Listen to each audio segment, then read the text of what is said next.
I was scrolling through Facebook when I came across an image that made me stop in my tracks. This image, here, has an incredible use of color, strong composition, a fun storytelling element to it, and what I discovered next shocked me a little. This image was captured in camera. No Photoshop, no AI, just a creative mind and a strong foundation in art and camera technique. How do I know this? Because there's a video of the image being captured on stage in front of an audience at TPS in Birmingham, UK. Now, figuring that out triggered something I don't feel often. I needed to find out how it was done and to try it myself. So as it turns out, I actually know the photographer. His name is James Musselwhite, and he hails from Portsmouth, UK, where he and his wife, Fliss, run the best portrait photography studio in Portsmouth, probably the UK, and possibly all of Europe. Side note, James also has a great YouTube channel called No Fuss Muss, where he is cranking out some really cool BTS of his portrait sessions. So I messaged James on Facebook, and he agreed to collaborate with me. I told him, tell me how you did this as if you're pitching it to me over the phone and have to explain it in 90 seconds.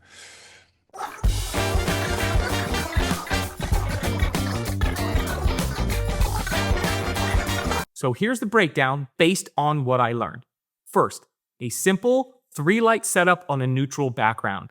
James used 2 strobes with aluminum reflectors as edge lights and 1 with a 2-foot softbox as the main. I'm going to use constant light so it's a little easier to see what I'm doing and easier to try different colors since I'm modeling for myself. I'm using the Godox No LED 100s and a single 200. These are really useful and versatile lights with the full range of RGB colors.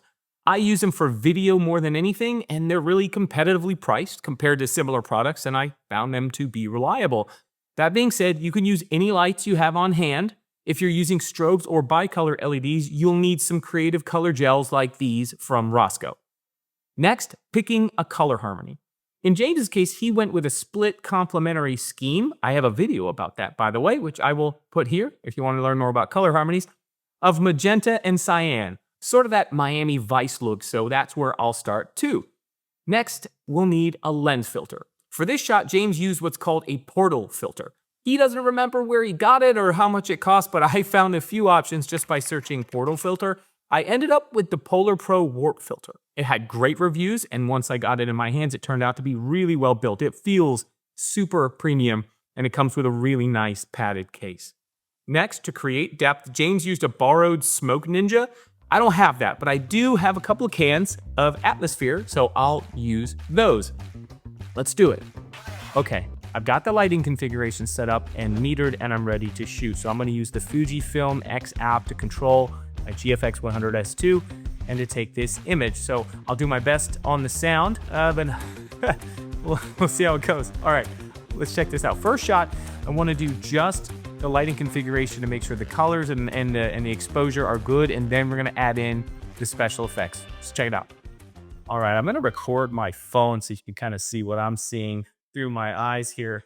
You can only do so much on your, but I like this. I'm going to throw the camera settings on the screen for you too. I like the way this looks. I've selected sort of this magenta and this cyan color to match that kind of color palette. This is called a split complementary color palette. And it is really, really striking. You see it all the time. So let's just take that test shot, see what that looks like. We'll hold this down here. Look out. Oh, pretty good. Okay. Good deal. I like the way that looks. All right. So now the next thing that we're going to do is we're going to add the filter. All right. So I've got that here. This is that Polar Pro warp filter threaded for the lens, which is a 45 to 100. And on that, am I doing this backwards? And on this large format sensor, we're going to be shooting at about 85, I think is roughly what. Oh, wow. Right away, you can see that makes a difference. Holy cow. All right, so let's take our test shot now that we've added that.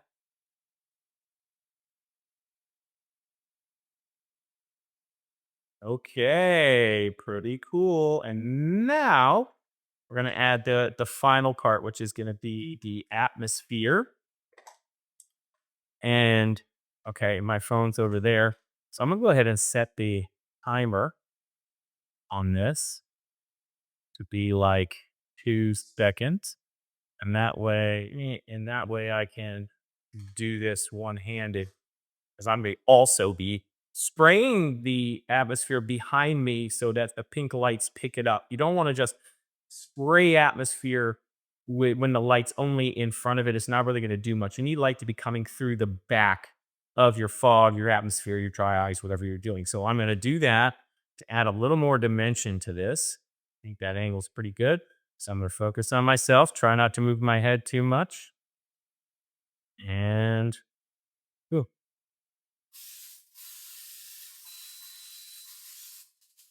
did we get it? Yes! Woo! That's cool. Let's take a look. Oh man. Now you can see I'm shooting RAW plus JPEG, so we're gonna look at that JPEG straight out of camera. That's pretty neat.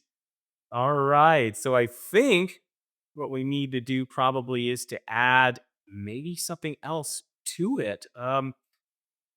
Gosh, I'm always trying to think about, I don't want to just copy something, right? Like I learned a technique here. I learned about using this color harmony, these color gels, trying to nail this thing in camera, and using this filter that I haven't used before. But now I want to like take it to another level. So let's add something. I actually found an old mirror that I'd been keeping stashed in my yard, and I cleaned it off this morning, thinking I might use it for something.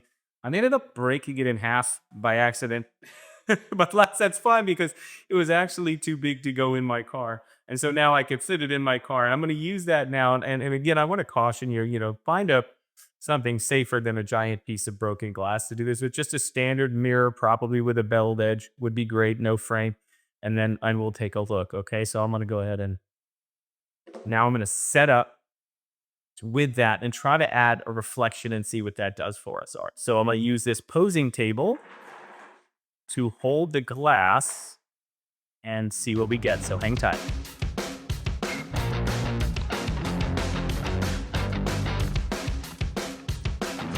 Let's not think too much about the fact that this is a giant shiz. What? Just using what I've got.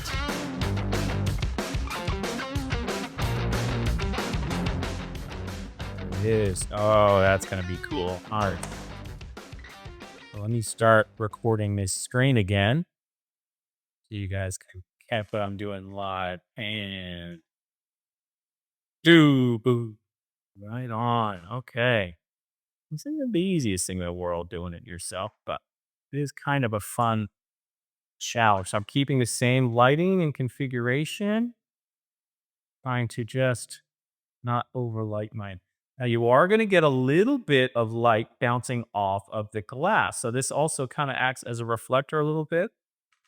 Let's see what we can do here. Sit up nice and tall. And this does some really cool things to that warp effect. We're now getting almost double circles.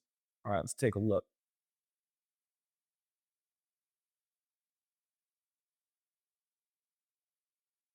Oh, all right. Let's do that again. You add in some atmosphere.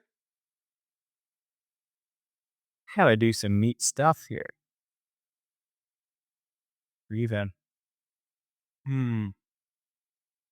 Ah, that's pretty dope.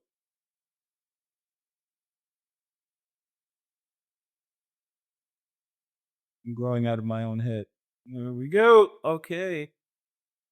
Good. Now I don't have to hide the microphone so much. All right. Let's do that. I'm going to bring back the atmosphere. All right. We got the timer.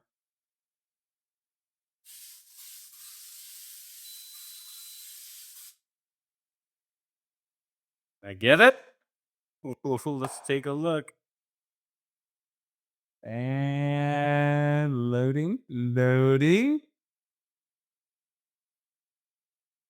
Oh, that's pretty freaking cool, man.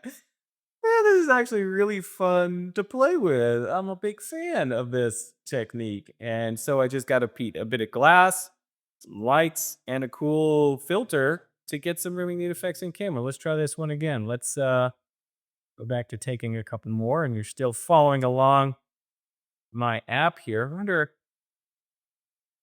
we kind of, ooh, you know what? Let's be wizards. I'm going to hold this. I'm going to reach through. Like now, you see it's grabbing my hand, is grabbing the effect.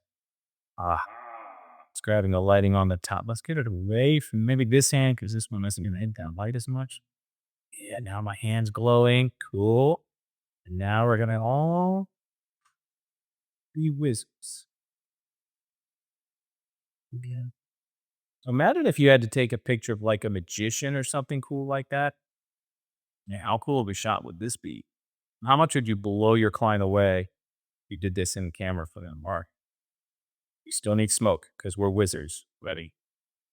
Till then, man, everything's backwards. That's so wild. Okay, here we go. I'm gonna give a wizardy face. Get those wizard fingers in there. Yeah. All right. Wizard Fingers is a great name for a band, by the way. All right, we go. Let me take it.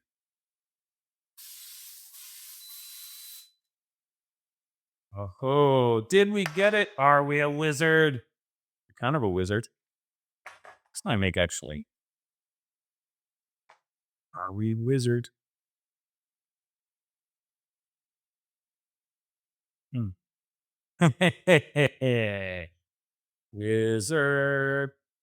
Ah, very cool. All right, I dig that. Didn't get the light exactly how I wanted it. Not my favorite. You know what I'm gonna do is I'm gonna change this setup. Bear with me just a second when we do this. So what I'm gonna do is I'm gonna change this setup. So I'm gonna pick a different color scheme and maybe go like yellow and purple. And those are both, that's kind of a good contrasting or complementary color palette. And I'm gonna probably try and bring the mirror vertically and see if we can get something cool like that. So hang tight.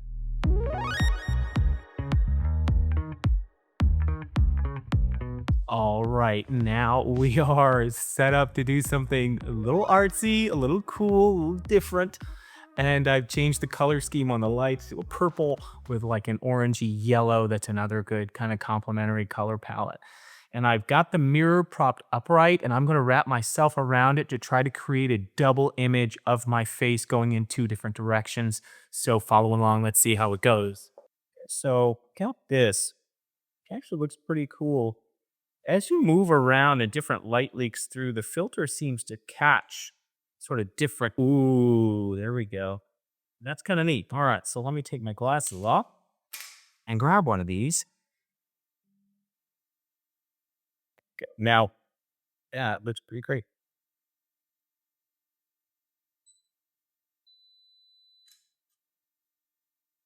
Okay, that's cool. Maybe we need a little atmosphere. Let's try that.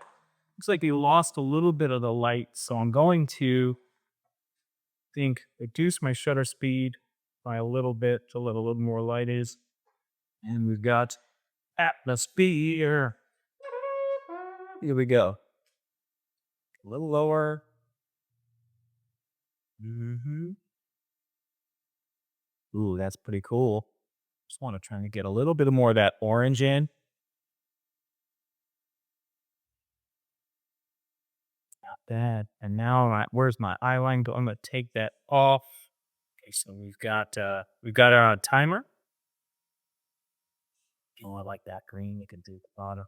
Oh, that's the that's the indicator on the wireless mic. All right, what's this look like? That's pretty good. All right, here we go. Timer.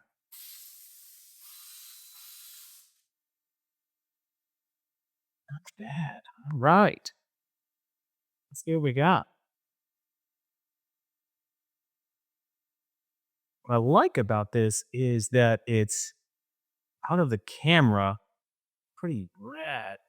Okay, well, what I'm gonna do now is I'm gonna try and cover up the scene in the mirror with my hand, and maybe that'll add an interesting element to the portrait, something like that. Okay, that's pretty cool. Ooh, my film simulation. Okay, I'm gonna go on vivid for my film simulation. That's gonna make this JPEG the camera produces even more colorful. orangey chin. Ooh, I like that angle. All right, we good.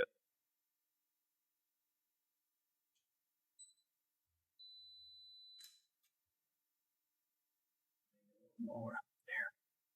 One eye's down, one eye's up.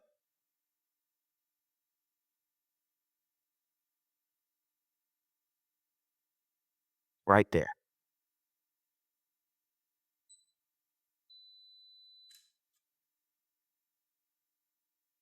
Mm.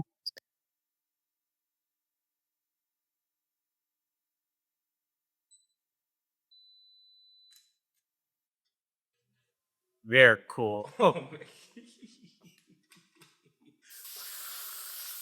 look at that. It's straight out of camera. How cool is that?